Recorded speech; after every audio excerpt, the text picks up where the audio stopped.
Doctor Sujay Vikhe यांना खासदार करायचा चंग कर्जत जामखेडच्या जनतेने बांधला आहे।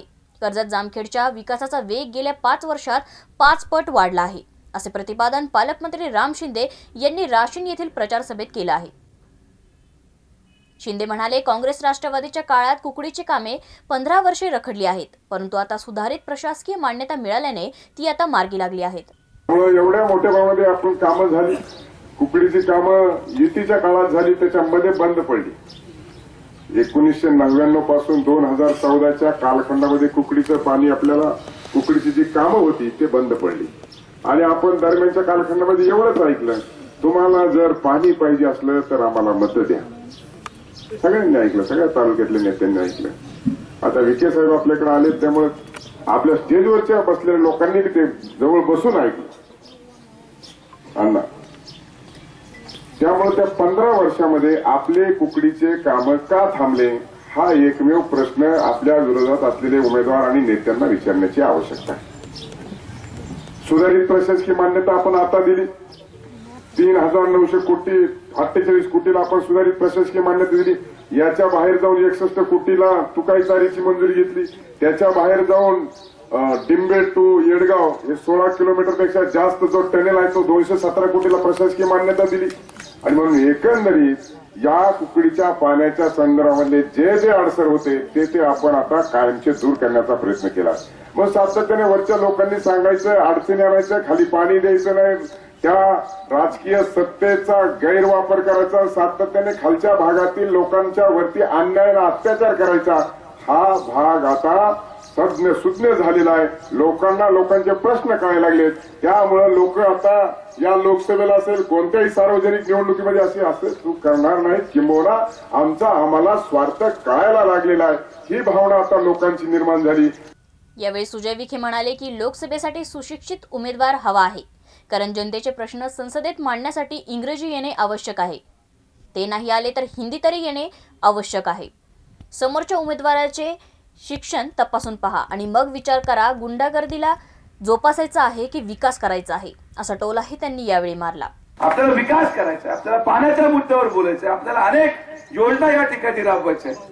देश पातळीवर लोकसभेच्या सदनामध्ये शेतकऱ्यांचे प्रश्न तेवढ्या वक्तृत्व आणि तेवढ्या वैचारिकतेने त्या ठिकाणी मांडणं गरजेचं आहे। या भारताच्या लोकसभेमध्ये 543 खासदार आहेत आणि 2 नियुक्त म्हणजे 545 होतात।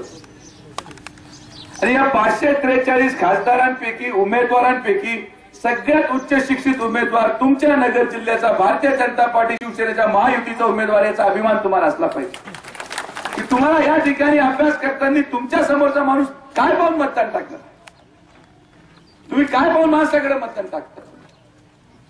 ही लोकसभा ही ग्रामपंचायत नाही, ग्रामपंचायतला ग्रामसेवकाला मराठी बोललं तर कळतंय, विधानसभेला त्या ठिकाणी मराठी बोललं कळतंय, पण त्या ठिकाणी केंद्रीय मंत्री जर कुठल्या दुसऱ्या राज्याच्या असतात त्याला मराठी हिंदी येते, इंग्रजी बोलावं लागते, समोर त्याला येत नाही, मग तुझा प्रश्न कसा मांडायचा? तर हिंदी आली पाहिजे, चुकीची हिंदी बोलली तर चव कोणाची जाणार? काय करायचं तुम्ही ठरवा।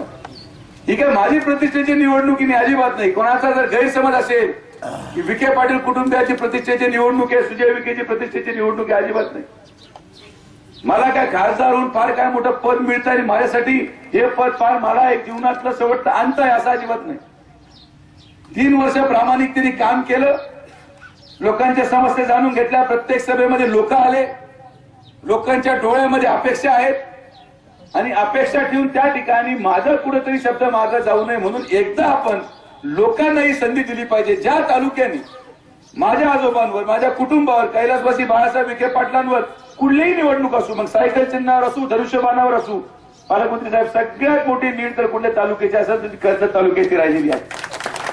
यावेळी युवक नेते राजेंद्र देशमुख यांनी सुजय विखे कसे सक्षम उमेदवार आहेत याबाबत सांगितले।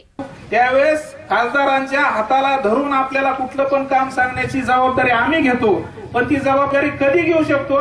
ज्या वेळेस तुम्ही तुमच्या गावातलं मतदानाची पेटी चांगली देताल, त्यावेळेस ती जबाबदारी आम्ही घेऊ शकतो। त्याच्यामुळे मला आता आपला वेळ घ्यायचा नाही, मुद्दे बरेच आहेत। आता मी ठरवून बरेच ठेवलं होतं, गावात सभा आहे म्हणलं आता सोडायचं नाही तास अर्धा तास, पण आता मला तुमची जाणीव आहे, समोरच्या लोकांची जाणीव आहे, भुका लागल्या सगळ्यांना, त्याच्यामुळे आपला वेळ न घेता तुम्ही सुज्ञेत आणि आम्ही ज्या ज्या वेळेस तुम्हाला साथ घातली त्या वेळेस तुम्ही त्या साथीला ओ दिलेली माणसं आहेत. त्याच्यामुळे परत एकदा तुम्हाला विनंती करतो की येणाऱ्या 23 तारखेला अजिबात कुणाचा काही विचार करायचा नाही. कोण स्थानिक पुढारी आला, कोण काय म्हणला ह्या सगळ्या गोष्टीचा विचार बाजूला ठेवा. उमेदवार बघा, नामदारांकडे बघा, आमच्याकडे बघा आणि जबाबदारीने येणाऱ्या 23 तारखेला मतदान करा. येणाऱ्या 5 वर्षातली तुमच्या कुठल्याही अडचणीला आम्ही सगळे जबाबदार राहू, एवढा शब्द उमेदवाराच्या वतीने देतो. भाजपच्या माध्यमातून आजवर राशीन आणि परिसराचा मोठा विकास झाला आहे. यापुढे अशीच विकास गंगा परिसरात आणायची असेल तर भाजपला मतदान करणे गरजेचे आहे, असंही त्यांनी यावेळी सांगितलं.